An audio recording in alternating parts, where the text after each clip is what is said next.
Welcome in, everyone. The Full Court Trap Podcast back at it again, here to preview the weekend action.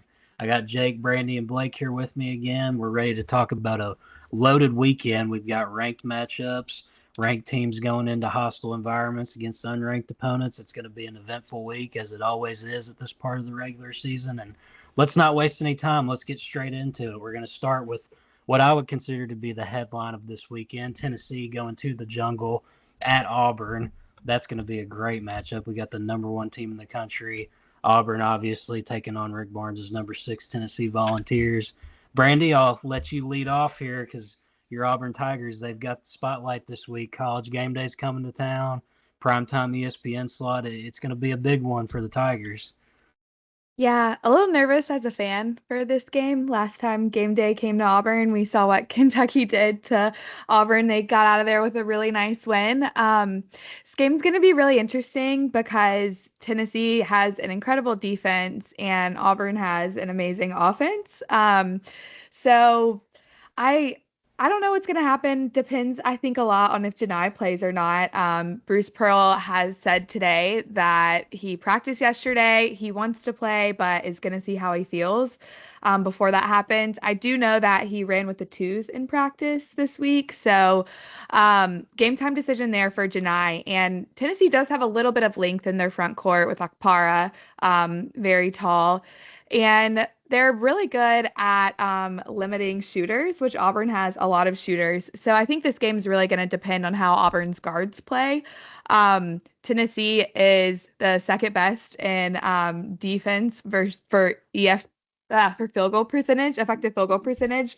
So it's going to be really tough getting shots and making them against this Tennessee team. So I think it's really going to come down to guard play with this one. How much can Tennessee's really effective guard defense continue to limit teams, especially a team like this Auburn team that is one of the best in the country at scoring the ball. So it's kind of how I feel about it. A little nervous just because it's so much hype around the game. Anytime game day comes, it always seems like there's so many more eyes on the team. And Auburn has had a lot of close wins lately between that Georgia win, 2-point win, and then that win on the road against South Carolina and Texas. So been on the ropes a little bit, but then again, they also blew Mississippi State out in the first full game without Janai at home. So the jungle is going to make a lot of difference here, but I think it's really going to come down to how the guards perform for Auburn on the offensive end.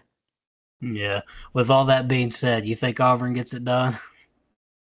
Yeah, I'm going Auburn in a close one here. Auburn in a close one in the jungle. Fair enough. All right. But yeah, I definitely think in this one, it's Zakai Ziegler. He's going to play a huge role. You mentioned the defense of the Tennessee guards. This is really the definition of a conflicting styles battle. You've got a high-powered offense going against a high-powered defense. Zakai Ziegler, he wreaks havoc for everybody in the backcourt, no matter who you are. I mean, we saw how he stunted Josh Hubbard in that game recently, and it feels like that might be one of the X factors for Tennessee in this one, Jake. And then you factor in Chaz Lanier. He's got to continue to develop some more consistency. He showed it in that Mississippi State game, but you want to see him do it in a big time spot. This is definitely the type of moment and the type of game that Rick Barnes brought him to Tennessee for. Yeah, he's been better since his brutal start to conference play, but he's gonna need to be really good if they're gonna want to beat Auburn in the jungle. But I saw that Jordan Gady is also questionable for Tennessee, so that would be a big blow off their bench, considering just how reliable of a scorer he is for their team. Not super, but not the best offensive team, but he's a good thing to bring off the bench. So if he's not able to go, that'll be a tough blow for them. So yeah, I'm going with Auburn though for sure. Like I don't think it'll matter either way. I think Auburn's gonna win this. Yeah, we've definitely seen Auburn flex their muscles before without Janai. Obviously, when Mississippi State came to the jungle and ran into that buzzsaw. Blake, what do you think here? Is Janai going to be the ultimate factor in this one? Because obviously, Mississippi State's a quality opponent, but Tennessee's a little bit of a step up. Or is Auburn just have too many good players outside of Janai to get this one done? And then obviously, the jungle, not many teams come out of there alive. To be honest with you, I think Auburn's just too deep as a team, especially if Chaz Lanier for the Tennessee, if he comes out and struggles, I think it's going to be wraps for the Volunteers. Tahad Pettiford, as we've seen against ranked teams this year, he's averaging a little over 15 a game while shooting 51% and 47% from three. This is coming against ranked teams too. So, I mean, if he can have a show like that against Tennessee, with it being the first college game day of the year too, like all eyes are going to be on that game tomorrow night. I definitely think Auburn can pull it off, and I think it's going to be one of the better games all season, to be honest with you guys. Yeah, underrated factor too in this one. If I'm correct, Auburn didn't have a game during the week action, so they do have a little bit more rest on their side as well. And that's obviously going to be key anytime that you're playing in a conference as loaded as the SEC, just having a break from the constant grind. And I just think what this really comes down to is Auburn and their depth, just the fact that they have so many guys who can get it done outside of Janai. And then you pair that with the jungle and the home court fans.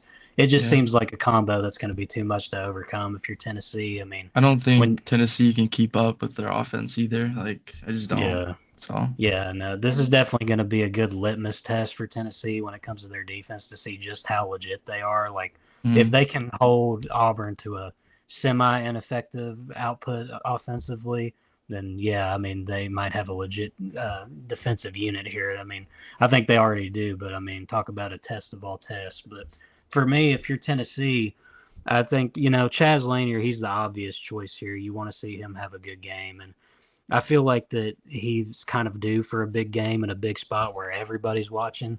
But I also think that it's going to take more than just that for Tennessee to get it done. I mean, I mentioned Zakai Ziegler. He's got to be effective defensively. I also think he's going to have to pick up production offensively, too, because this team just doesn't have a ton of scores. And I think if Tennessee does win this game, you're going to see a guy like Igor Milicic make some plays and have a decent outing, or maybe a Jemai Mashak, Zakai Ziegler having a better offensive output than he normally does. But I just think the depth of this Auburn team all around and the home court is going to be too much to overcome for Rick Barnes and all them. But I think it's definitely going to be a good matchup. I don't see this being a scenario like it was where Mississippi State came in and just ran into the absolute buzzsaw. This is definitely going to be much more competitive, in my opinion.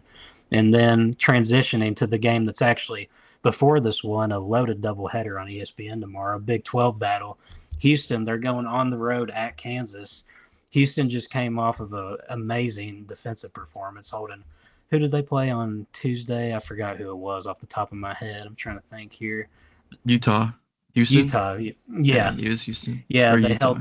held them to 36 points on Wednesday night. That was a hell of a defensive show there for Kelvin Sampson and them. And then Kansas, they survived the late battle there with TCU. TCU was being scrappy with them in the second half, but they started to pull away. Shaquille Moore and AJ Storr really stepped up and made some plays there towards the end, which was encouraging if you're Bill Self. And Blake, your man Flory Badunga, he had a hell of a game as well. But I'll let you start off here. Does Kansas get one done here and finally knock off Houston, who's undefeated in Big 12 play, or is it going to be Houston's night once again?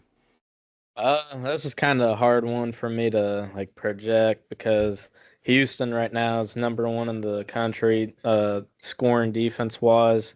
They have the best field goal percentage too defensively in the nation, and Kansas is a little behind them at seventh.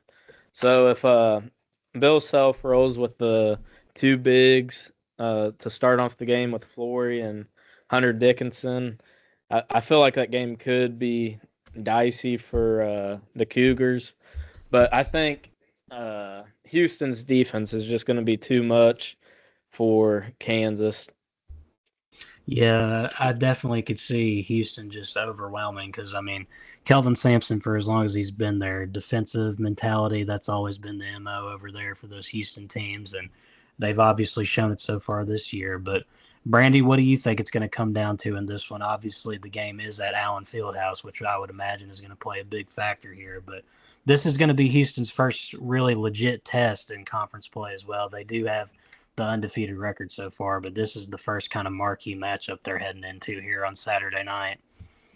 Right. And last weekend they did have a little bit of a scare against UCF. They won by one and needed a last minute bucket to get that win over them. So a little bit concerned about how they might perform on the road, but this game is really going to be a game all about defense. There's really been nothing to write home about with Kansas's offense this year.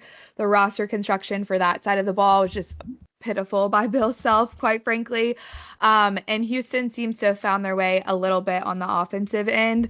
So, I don't really know who comes out with this. I want to say Kansas because they're at home, but I mean, Houston has probably one of the most impactful players in the country on their roster in Tugler. So I think Houston's defense is just going to be way too overwhelming for a Kansas offense that is struggling to find their identity and really only has one scoring option, it seems like, in Zeke Mayo. He doesn't have a ton of help just for kind of spacing on the floor and things like that. So it's going to be a rock battle, but I think Houston comes out on top.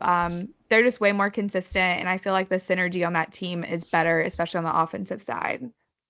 Yeah, for sure. And this is the start of two ranked matchups for them. They've got this one, and then I believe on Tuesday or Wednesday they're going to be playing against West Virginia at West Virginia. So we're going to be seeing what they're made of here. Jake, do you think they get started the right way and go into Allen Fieldhouse and get it done, or is it going to be Bill Self and the Jayhawks coming out in this one? Yeah, I'm a little bit conflicted on who I believe is gonna win, but um, I've been favoring Kansas a little bit just because of the Allen Fieldhouse factor. But I feel like top to bottom roster wise, after we seen how they play, I do like Houston's more than Kansas. Um, but as of late, Kansas has been playing really good defense as well. We know Houston is obviously really good defensively, but Kansas has been getting close to that. So I'm gonna go Kansas at Allen Fieldhouse. We know Houston has not been that good against top tier competition thus far. They only have one quadrant one win um, to this date. I believe, unless it's been updated and something changed, but I believe it's still at one. Um, but yeah, so I just don't know if they can go in Allen Fieldhouse and get it. Crazier things have happened, but I'm just gonna roll with Kansas.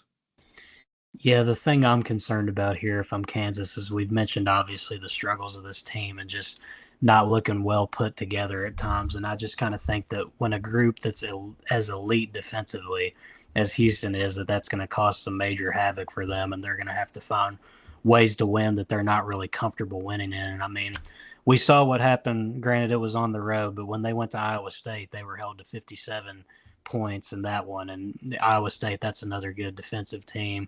There's been a lot of low scoring battles for them recently. They had that one about 2 weeks ago against Cincinnati where they only put up 54 in a win. So I definitely think that Houston bringing their A game on the defensive end is going to play a big part in this one. But something I was encouraged by in the TCU game, I mentioned when I was doing my little opening spiel on this one that AJ Storr and Shaquille, they started to make some plays there, winning plays that Bill Self needed when TCU would start to kind of rally together and try and get something going. It seemed like somebody would step up and just make a shot that would halt that. And Zeke Mayo, he's been an effective scorer so far this year. Flory Badunga, he had a great game last time out. I think that he could end up being a key contributor as well. So, and then you obviously can never count out Hunter Dickinson. We know what he is. At times he can be a little bit frustrating, but when he's on his A game, there's no denying what he's capable of. But this is the first game on the slate that we've looked at. Obviously, we talked about the Auburn Tennessee affair, but I'm genuinely torn on this one. I really feel like it's kind of almost a coin flip, really. But in those type of games where you have that feeling, I tend to ride with the home court advantage. So I think I'm going to go with Kansas here. I think they find a way to get it done. Hunter Dickinson has a big performance on his home turf, and I think it's definitely going to take another performance like AJ Storr had with 12 and 6, or maybe Shaquille Moore stepping up or Zeke Mayo. Obviously, they're going to have some guys step up and overcome that smothering defense that Houston can have. But transitioning back over to the SEC, we've got Ole Miss at Missouri on Saturday. Missouri and Ole Miss, they're both coming off losses. Ole Miss in heartbreaking fashion, Manny Obaseki and Texas A&M. That was a hell of a win there. Missouri, they fell on the road at Texas in an upset spot. So this is definitely a get-right game for both of these programs. And Jake, who do we think is going to ultimately get right in this one? Is it going to be the Rebels or is it going to be the Tigers of Missouri? I think it's gonna be Ole Miss. Because I think they're gonna be looking to bounce back as well. Just how good their defense is, and how good they've been against really efficient offenses. Some of the best in the country, such as Alabama. They held them to 60 something points. I can't recall exactly what it was off the top of my head, but it was really good. They forced a lot of turnovers. I don't know that Missouri has the scoring and shot creation to overcome that, especially on a good game from Ole Miss.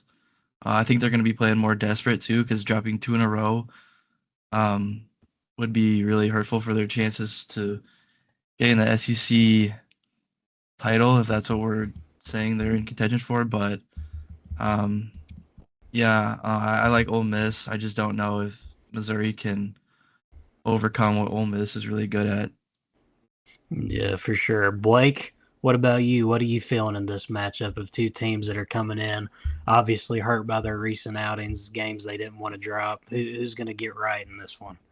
I'll make mine really quick. I got Ole Miss winning by like +8.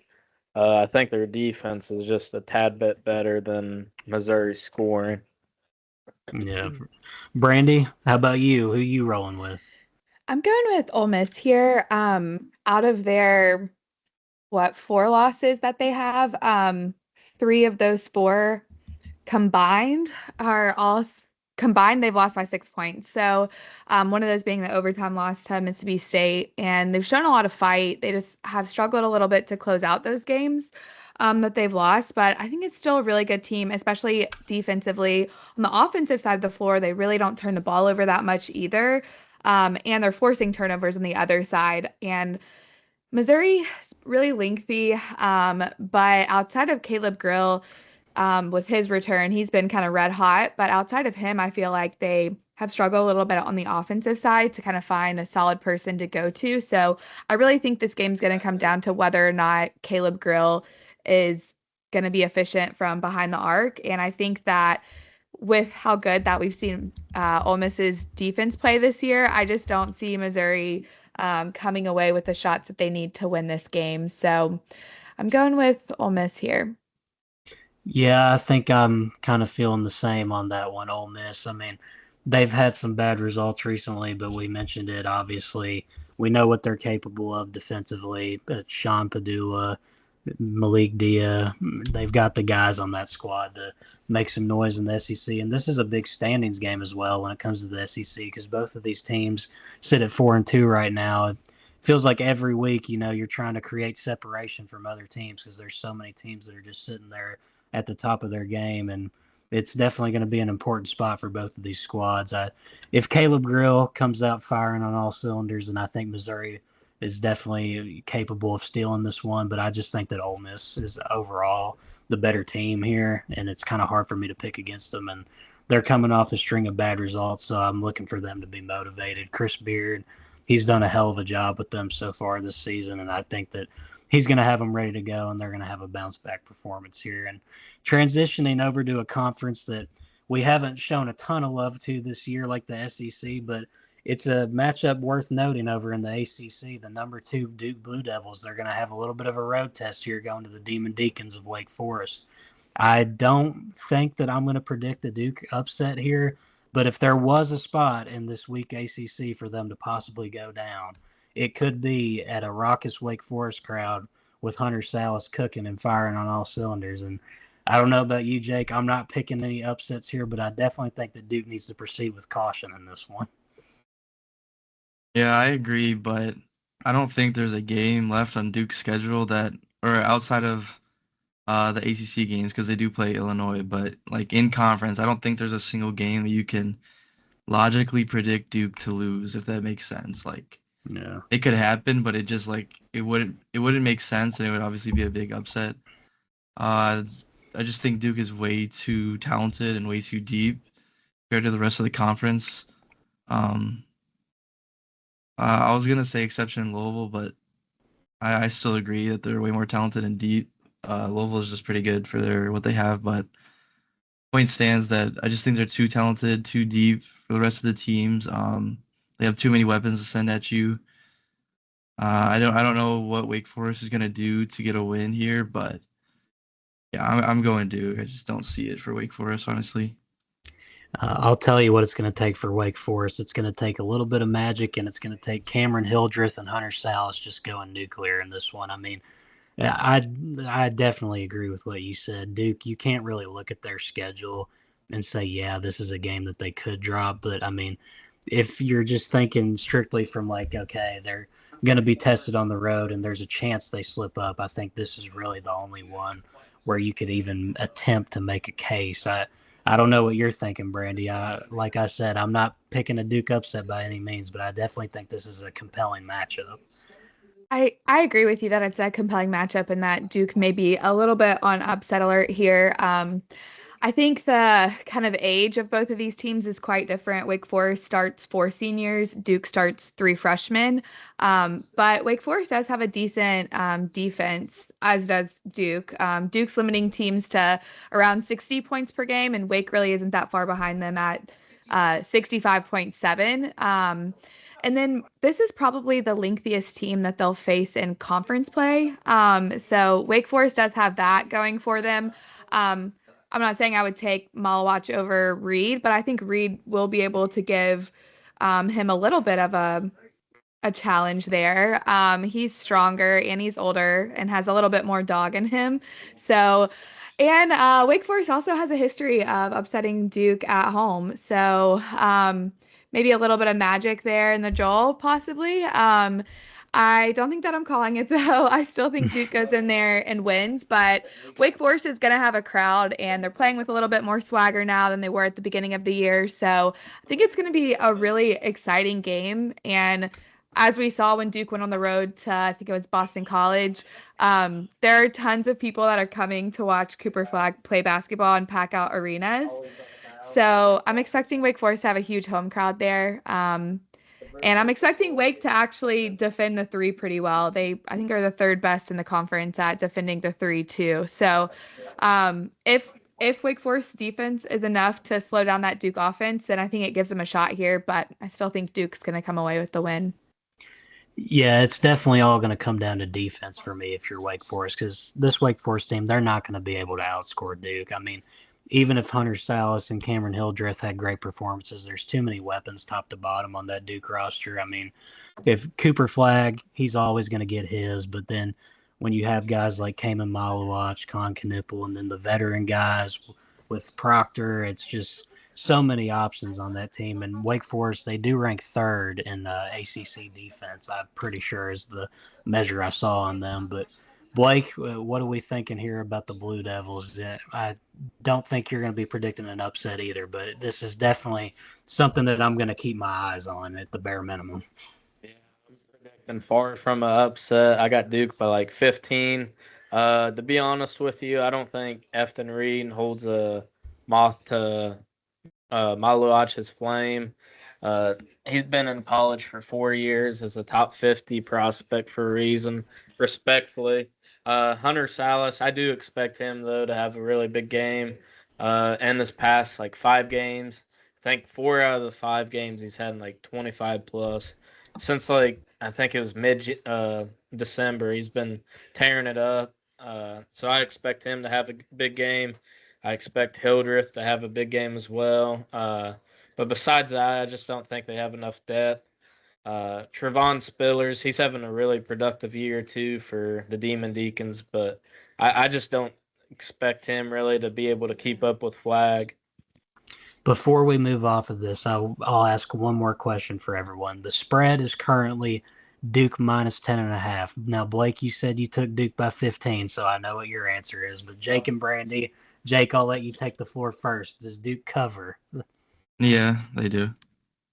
You know what? I'm taking Wake Forest to cover. I think that Duke escapes by like 6 or 8. Brandy, what do you think?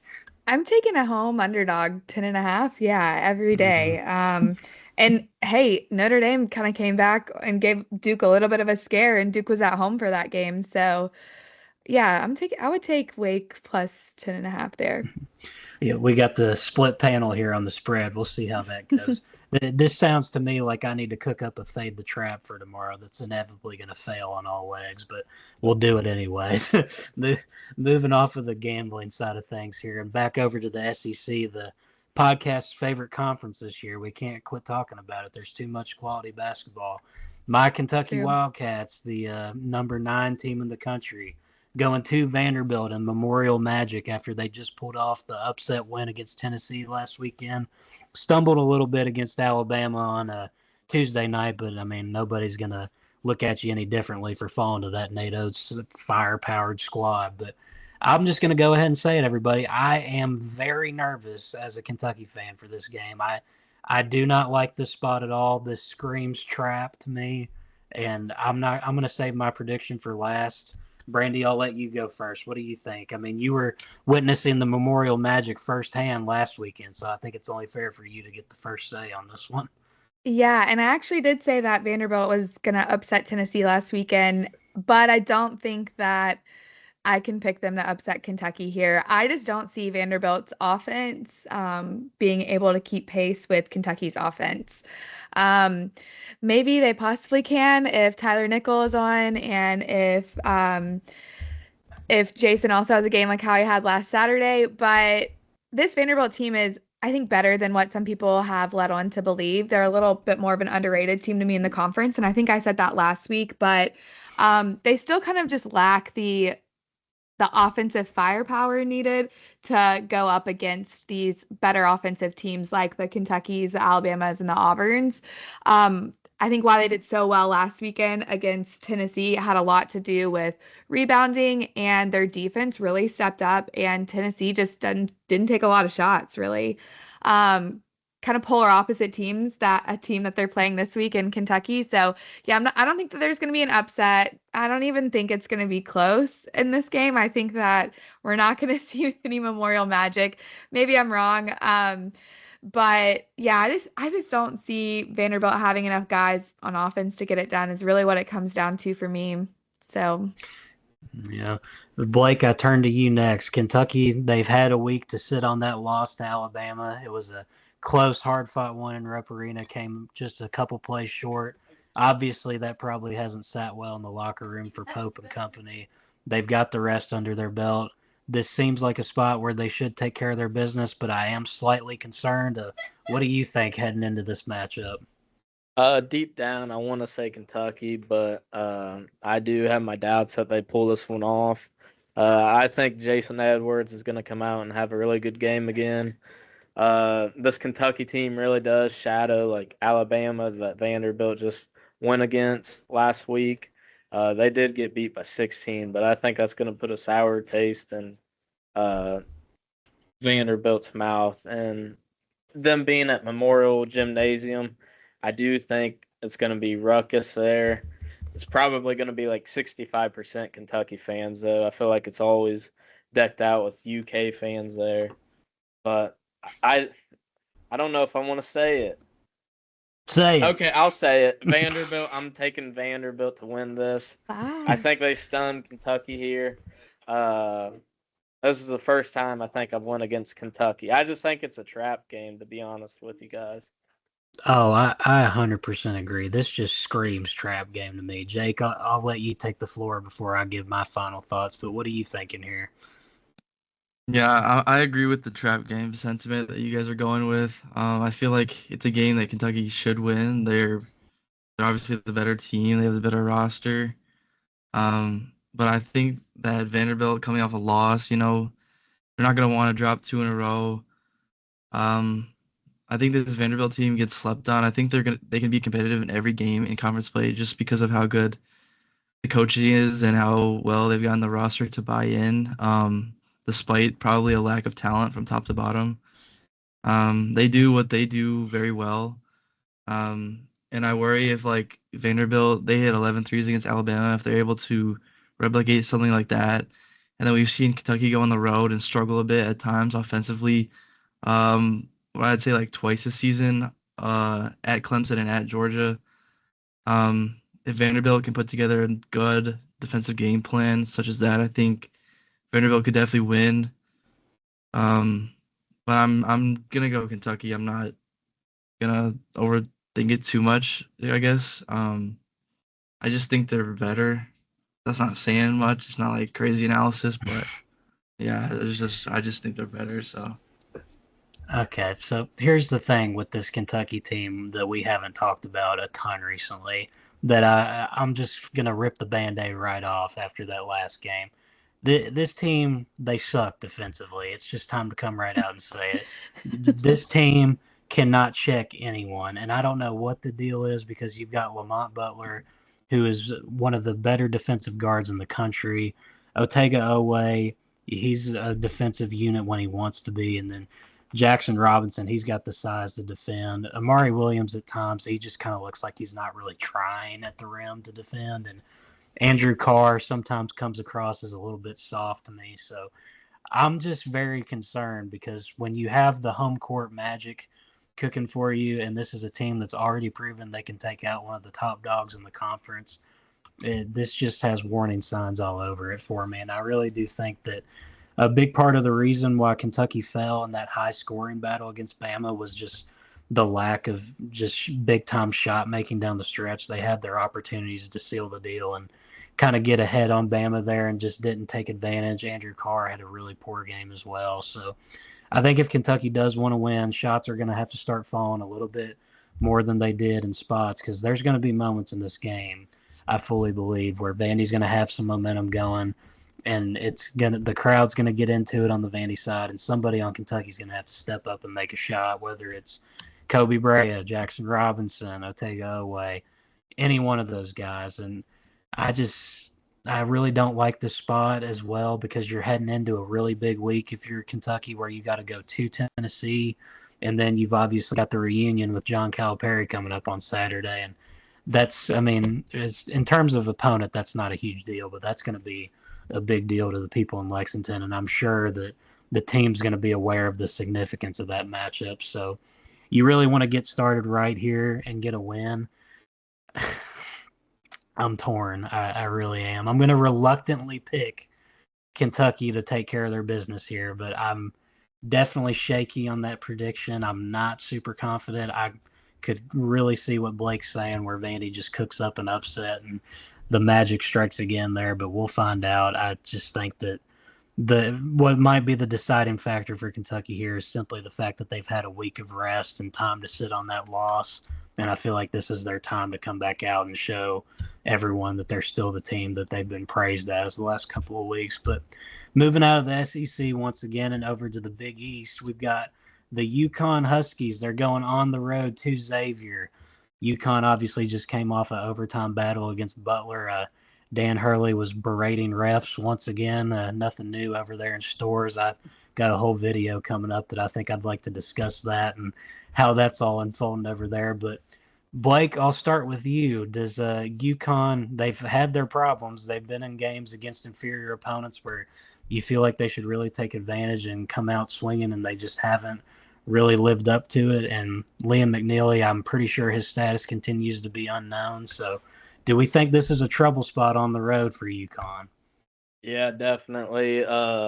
UConn got taken into overtime last time they played Xavier, and UConn ended up winning this game by 5, 94 to 84, or 94 to 89. And I do think Xavier pulled this one off. Ryan Conwell has proven to be a big-time shot maker this season.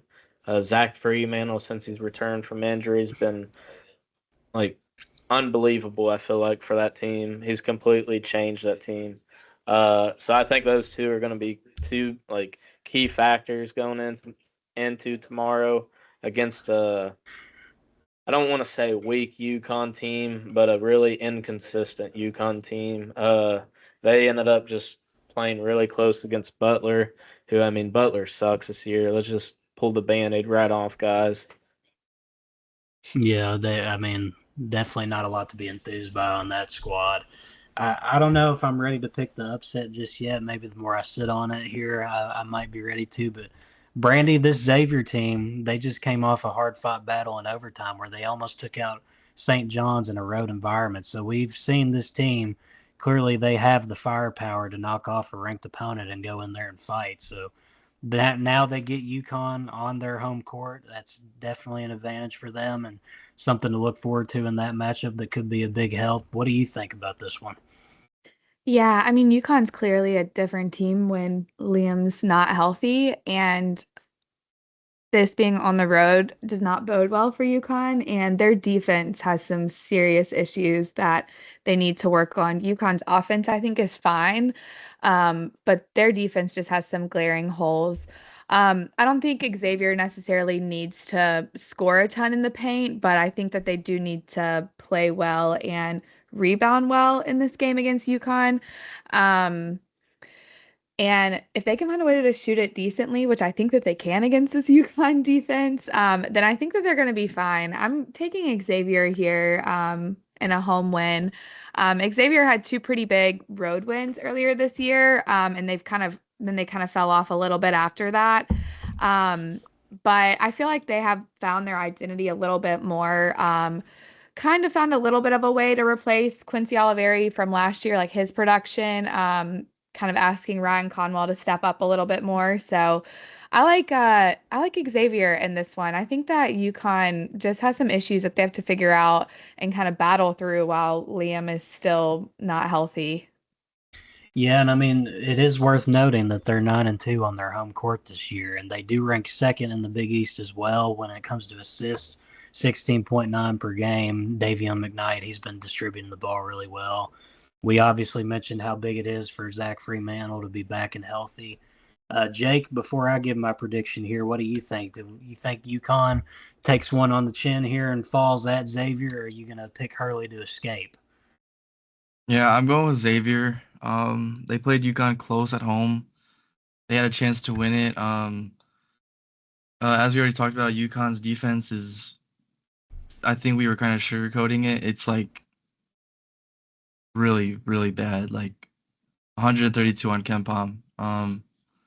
I want to know where that ranks among Power Four teams, but that's like really, really bad. And we know that defense is susceptible to traveling easier than offenses at times. But because of that, I feel like UConn is more likely to go into a place like Xavier and drop it just because of how bad the defense is. But yeah, I'm going with Xavier for this one for sure. We're really about to put the full court trap pod curse on UConn here because I'm going Xavier too. I think they had the close one with UConn before, and they maybe should have had them there, and now they bring them to their home court. It seems like the Musketeers are due for one here, and this UConn team, they're not the same without McNeely, like we've mentioned, and I think that a big part of what UConn wants to do going down the stretch here is going to rely on getting McNeely back. And before we move on, does anybody know a timetable for McNeely at the moment? Like, has there been any update? Because I haven't heard anything.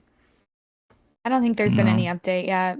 not one Yeah, yet. No. and that's just a big part of their scoring that just is missing right now. And you're relying on guys like Solo Ball to carry the load. And I mean, he's a good player; he makes shots, but not Mhm. really the star power you're looking for. And then I've mentioned their guard struggles, Hassan Diarra and Aiden Mahaney. They're just not super consistent, and sometimes a lot of the dirty work for this team falls on Alex Caravan's shoulders. And he's a guy that I'm not sure how in the lead role if he's going to contribute to long-term success, but like on those UConn teams of the past, he obviously was a very solid role player and filled his job nicely. But yeah, give me Xavier here, clean sweep there. So which probably means Dan Hurley is going to be looking up all of our IP addresses right now and coming to find us a little bit later on in the week. So everybody be on the lookout for that. But moving past this one and on over to the SEC once again, we've got another matchup that I'm going to have my eye on here. Texas A&M at Texas. Texas, they're coming off that win against Missouri. A&M, the thriller over Ole Miss where Manny Obaseki saved the day. Jake, we've obviously had many conversations on this podcast since you got on board with us about this Aggie squad, and we've always had mixed feelings on them, but I think that they've sort of turned a corner here, and I'm really liking what I've seen out of them recently. You think they take care of business on the road? Um, I don't know. I think the win at Ole Miss definitely moves me a little bit in terms of where I had them prior to what I think about them now. They're definitely the tougher team. They're a better coach than Texas. Um, The only thing I have is that I think Texas is going to be playing more desperate.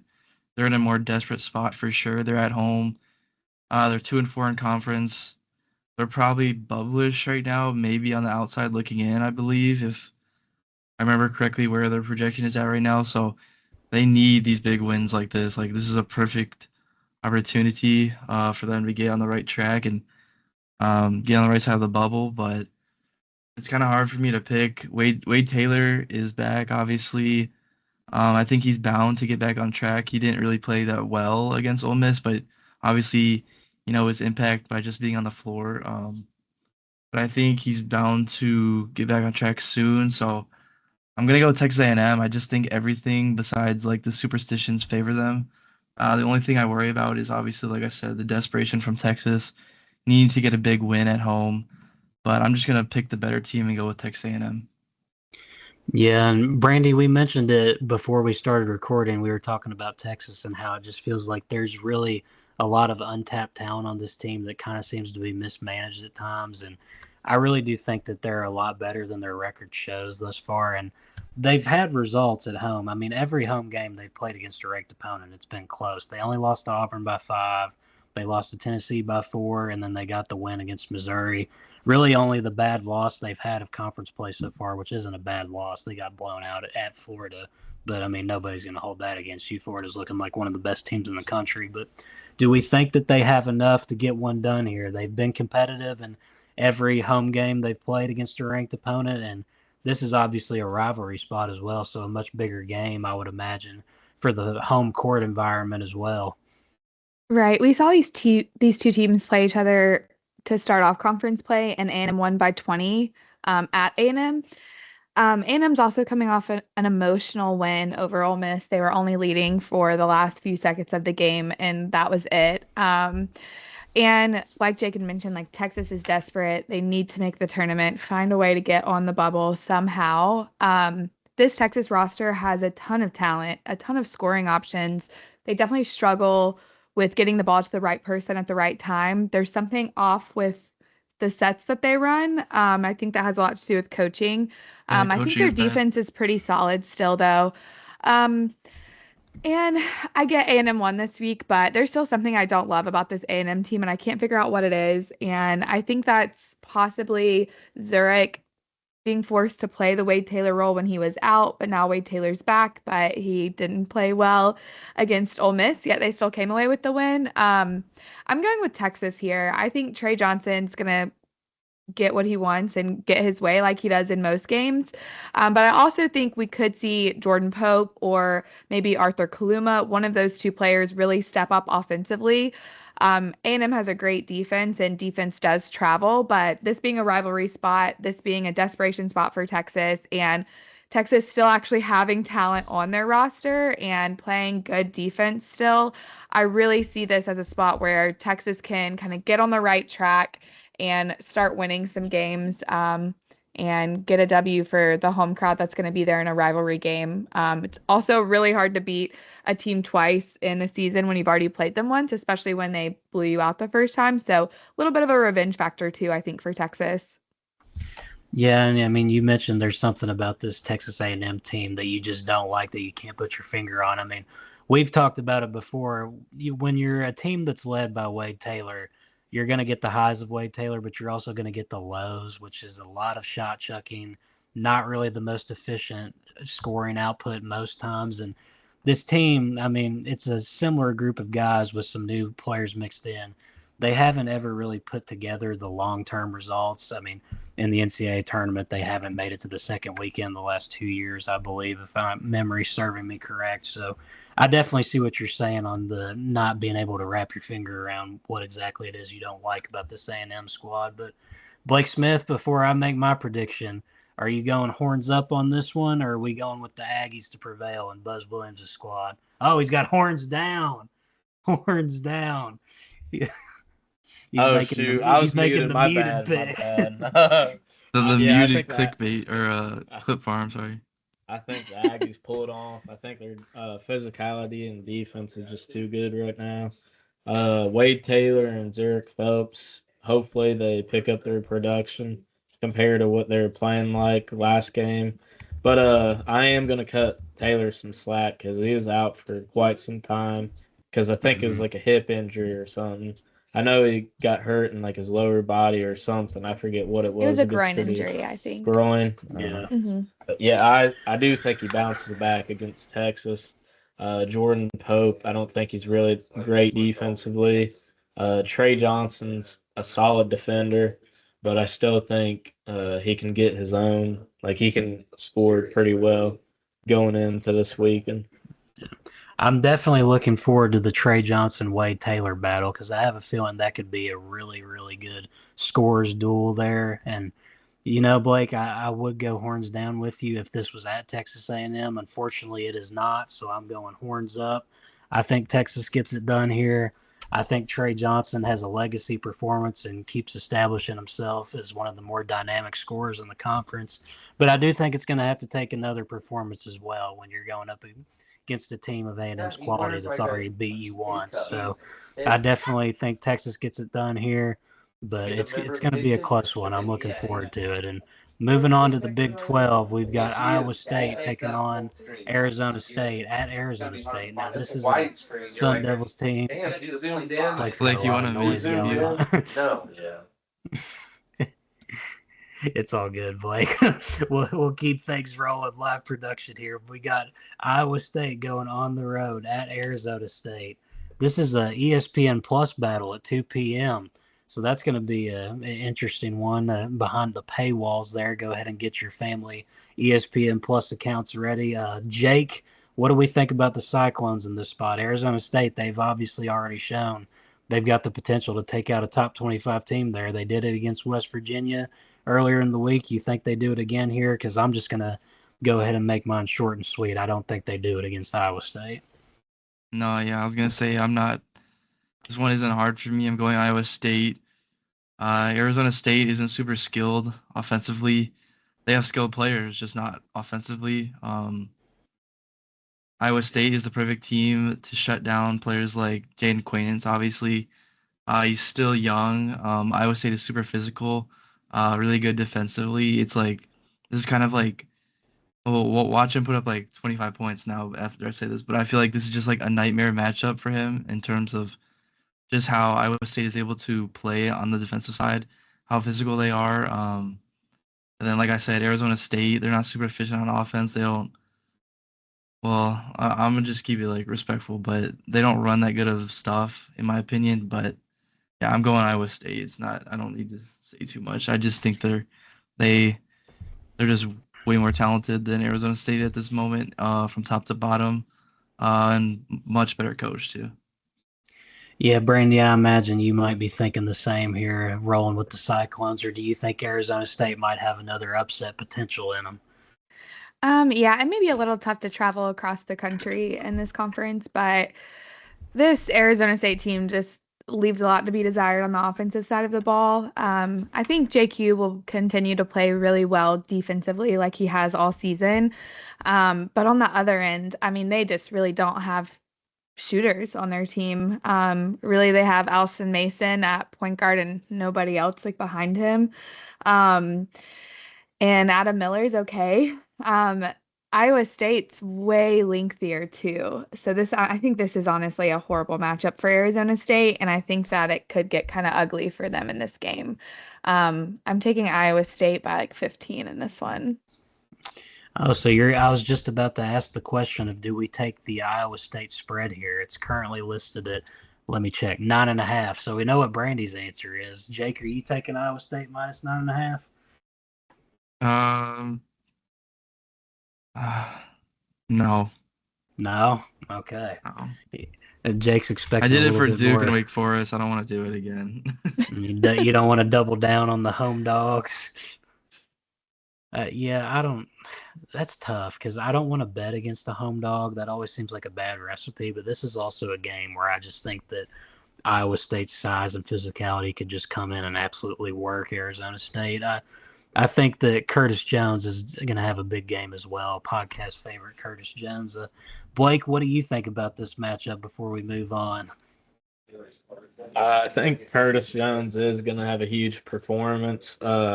And then on the flip side for Arizona State, they got Josan Sanan coming back. He's a star freshman for them.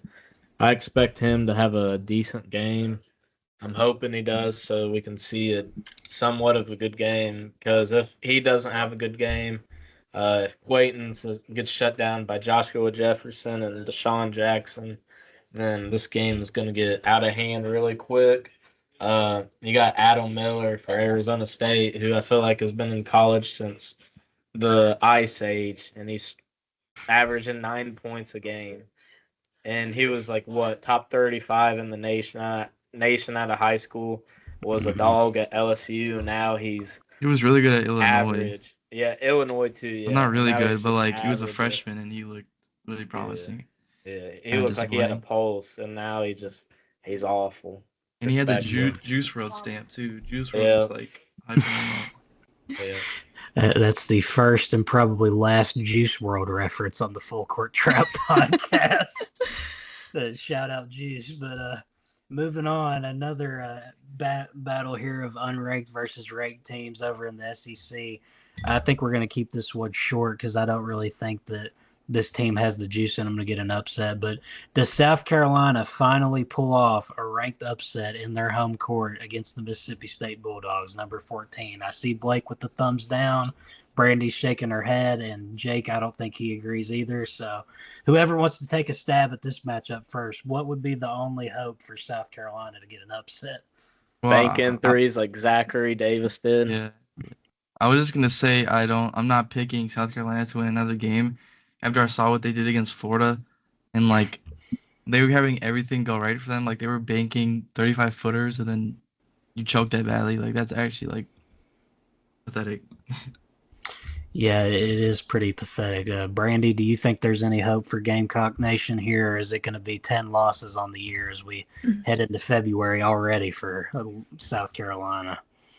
Yeah, this South Carolina team is young and injured, and that's just a horrible combo to have. I think maybe they can beat Arkansas at home possibly at the end of the year. But besides that, I don't really see a lot of hope for this team, which is a shame because Colin Murray Boyles is so talented and he's really fun to watch.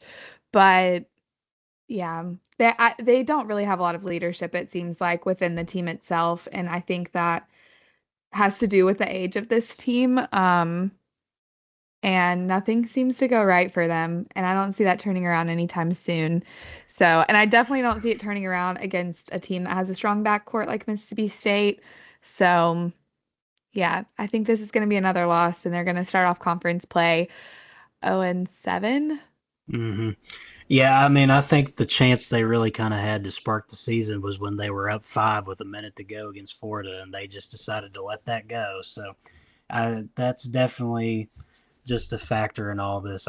This team can't close out games against ranked opponents. I mean, even if it were to get close, Mississippi State has a bad game. I still think they're going to have more to get them just over the hump and figure out a way to win. I just trust the pieces on that Mississippi State squad more. But transitioning over to two Big Ten games before we close out the preview of the weekend, Michigan State, they're going to Rutgers, the number 8 Michigan State Spartans that are undefeated in Big Ten play. This is a team that started off the year unranked, and they're now in the top 10 and cruising through the Big Ten. I think that Tom Izzo should be in conversations for National Coach of the Year more than he is right now. That's just my personal opinion. I think we may have some more talk down the road as a podcast about Coach of the Year favorites and whatnot. But, Brandy, what do we think about the Spartans heading into this matchup? We obviously know about the star-studded freshman of Rutgers over there with Ace Bailey and Dylan Harper, but this Michigan State team, they're humming right now, and it doesn't look like there's any signs of slowing down. Yeah, and Michigan State has some star freshmen too, and Jace Richardson, Jeremy Fears. Yeah, I actually really, really like this Michigan State team. I think they've improved a lot as as the year's gone on. And like you said, Izzo really isn't getting a ton of love right now from national media, and he should be because he's really turned this team around and they look to be really solid. Um, it's a shame that Rutgers did absolutely zero work to give Ace Bailey and Dylan Harper any kind of serviceable supporting staff because it's really bad after when you take both of them away. I think they're probably going to do well, but I don't think it's enough to win. I think Michigan State wins this game, wins it with ease. We still get a good show from Ace Bailey and from Dylan Harper. Ace has really started to improve his shot diet a little bit. It was a little rough there to start the year off, but he's really starting to grow in his shot selection, which was a big question mark in the draft world heading into this year. I think he's shown a ton of improvement there. Um, yeah, I like Michigan State team, and I feel like it's a team that nobody's really talking about though, which is kind of weird to me. But I think that they're a deep team, and I'm excited to kind of see how the two freshmen kind of lead this Michigan State team too. So to me, I think it's really the battle of the two freshmen on both sides.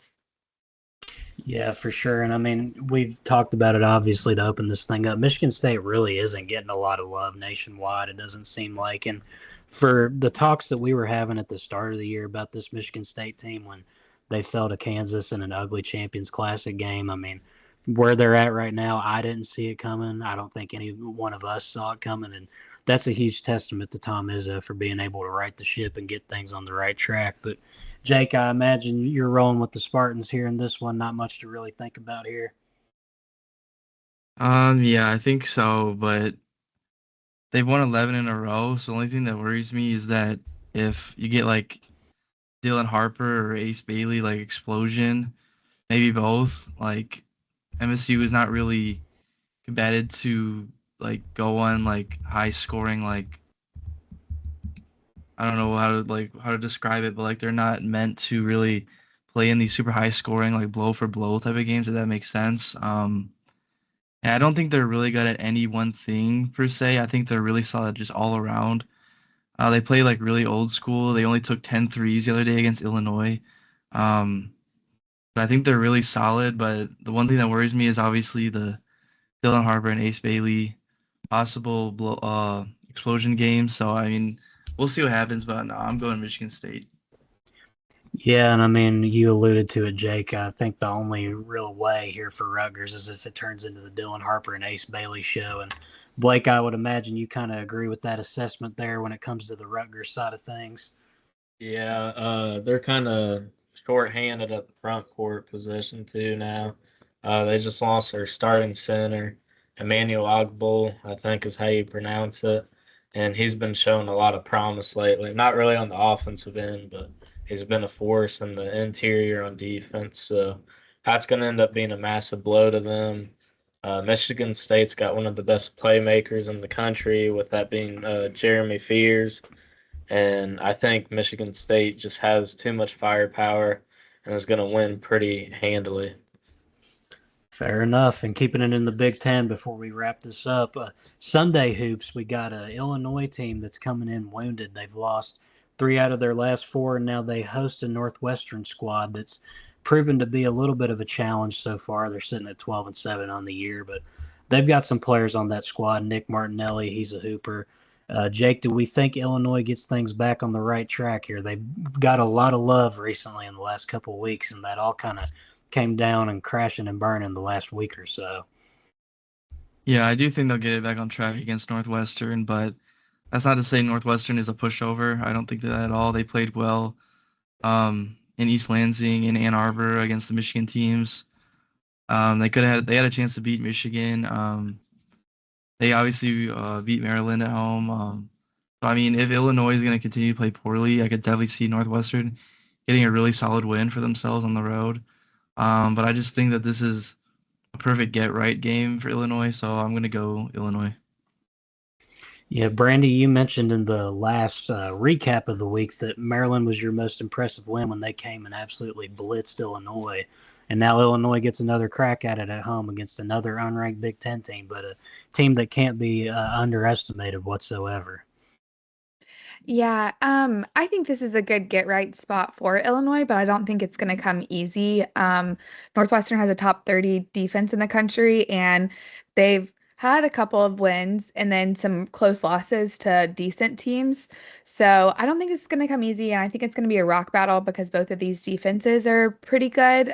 Illinois definitely has a better offense, though, so I'm expecting this to be like a slow tempo type of game. Kind of when you think about Big Ten basketball, just historically and recently. Like this to me is going to be like a pure Big Ten basketball type of game. So maybe not the most exciting game to watch of the weekend, but if you like defense, then I would say tune into this game. I do think Illinois gets right in this one, and I think they're going to dominate the glass. They have a little bit more length than Northwestern does. Yeah, I agree with that assessment. I think Illinois gets right. Blake Smith, you have the final prediction of the podcast. Are you going to be bold enough to pick a Northwestern upset, or are you going to ride with Brad Underwood's crew here? I think Illinois gets a good bounce back win here. I do think though that Northwestern does have one of the most underrated duos in all of college basketball, with that being Martinelli and Barnheiser. Barnheiser is like I think top three right now in the Big Ten for rebounds a game, and he's like 6'6", 6'7" as a shooting guard. Like that's unbelievable to think about. But that's kind of getting off track. If Tomislav Ivicic plays tomorrow, and if Will Riley can get it tuned back in, Jakku, guys like that, if they can play well, then they should win by like 8 or so. I think it just really depends on if they're hitting their shots, because, I mean, they weren't really hitting their shots last night against Maryland. They were off on the interior. That's kind of at the loss of Ivicic being out, but they should be a lot better tomorrow. I got Illinois winning that one. Yeah, that's a fair enough assessment there. I don't think anybody's going to be overthinking that one at all. I will briefly mention a team that we didn't discuss. North Carolina, they play Boston College on Saturday. Hubert, you really need to go out there and take care of business handily in that one. Just a little minor note there. You're coming off the commitment of Caleb Wilson. It's time to start producing some results, or else the bubble's going to start to pop there in Chapel Hill. But we've got a loaded weekend ahead, everyone, and I think we've covered just about everything we can. So we'll sign off here. I'm looking forward to tomorrow, sitting and rotting on my couch all day while watching some great basketball, and we'll be back here on Monday to talk about every bit of it. But for now, Luke, Jake, Blake, and Brandy with the Full Court Trap signing out. Appreciate y'all for tuning in, and we'll see you later.